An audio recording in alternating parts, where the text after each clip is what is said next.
皆さんお疲れ様です。株分析作業員ののんびりです。本日点検していくのは自動車産業の巨大ポータルサイトを運営するマークラインズ、証券コード3901です。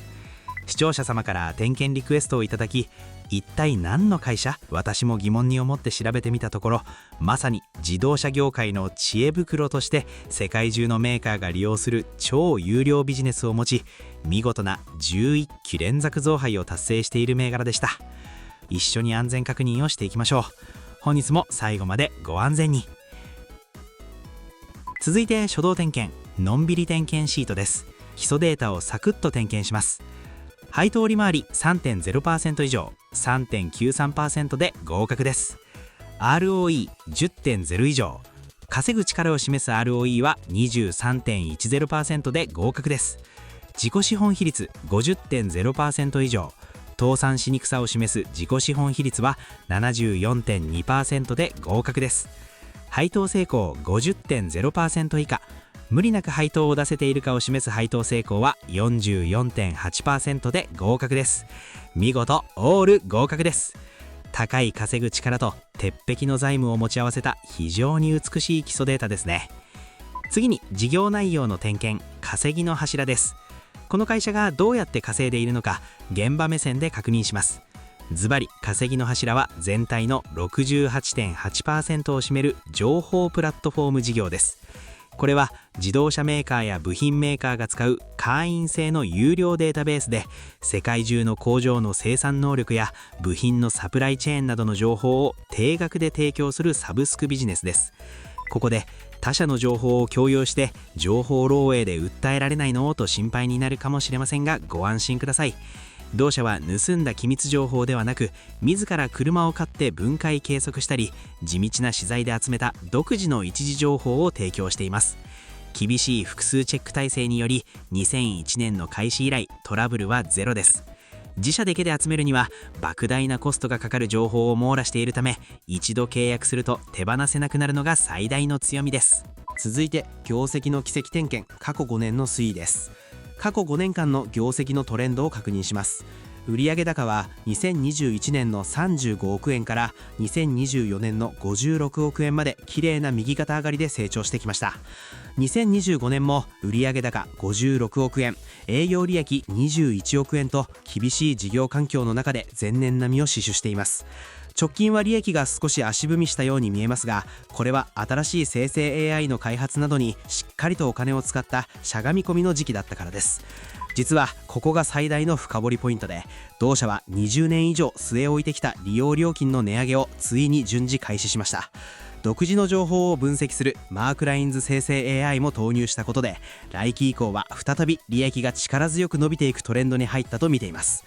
次は財務の深掘り点検です。会社の貯金箱である総資産は88億円に対して、すぐに使える現金を38億円もたっぷりと蓄えています。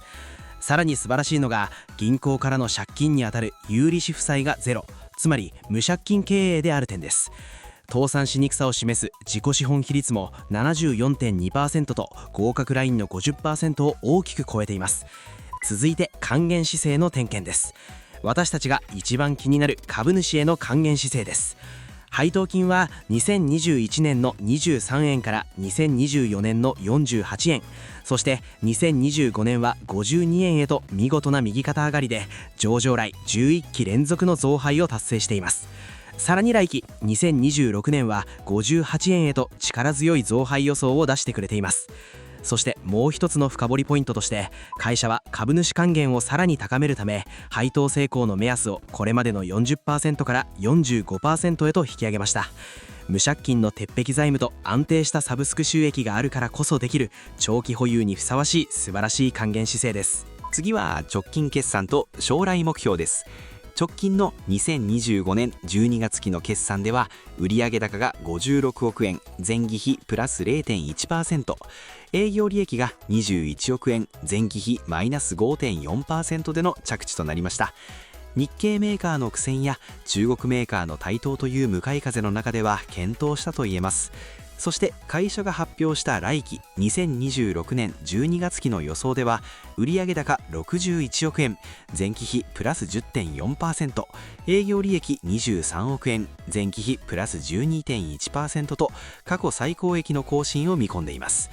値上げ効果は今後2年間にわたり毎月段階的に効いてくるため、利益率のさらなる向上が期待できますね。続いてチャート需給点検です。現在の株価は1474円付近を推移しています。直近は業績の足踏みもあって株価が調整し、4月31日には1461円の年初来安値をつけました。需給面を示す信用倍率も 85.7 倍と少し改ざんが重い状態ではあります。しかし来期の最高益更新予想や約 4% という高い配当利回りを考えると、下値はかなり限定的になってきていると見ています。最後にのんびりの判定です。圧倒的なシェアを持つビジネスモデル、無借金で鉄壁の財務、そして連続増配と配当成功の引き上げ、長期保有にはもってこいの有料銘柄です。そこで今回の作戦会議ですが、私は究極の2択があると考えています。作戦 A は配当利回りがジャスト 4.0% の切りのいい1450円付近に指し値を置き、中長期目線で配当をもらいながら最高益更新をじっくり待つ作戦。作戦 B は次回5月15日の第1四半期決算発表まで待ち、値上げや生成 AI の効果がしっかり数字に現れているかを安全確認してからエントリーする作戦です。皆さんはこの2つの作戦どう思われましたか？ぜひコメント欄で皆さんのご意見お聞かせください。今回の点検が少しでも参考になったら、忘れずにいいねとチャンネル登録、それと新機能のハイプボタンをよろしくお願いします。皆さんの応援が私の日々の点検作業の励みになります。この銘柄も点検してほしいというリクエストもコメント欄で随時受け付けていますので、ぜひ教えてくださいね。それでは皆さん、本日もご安全に。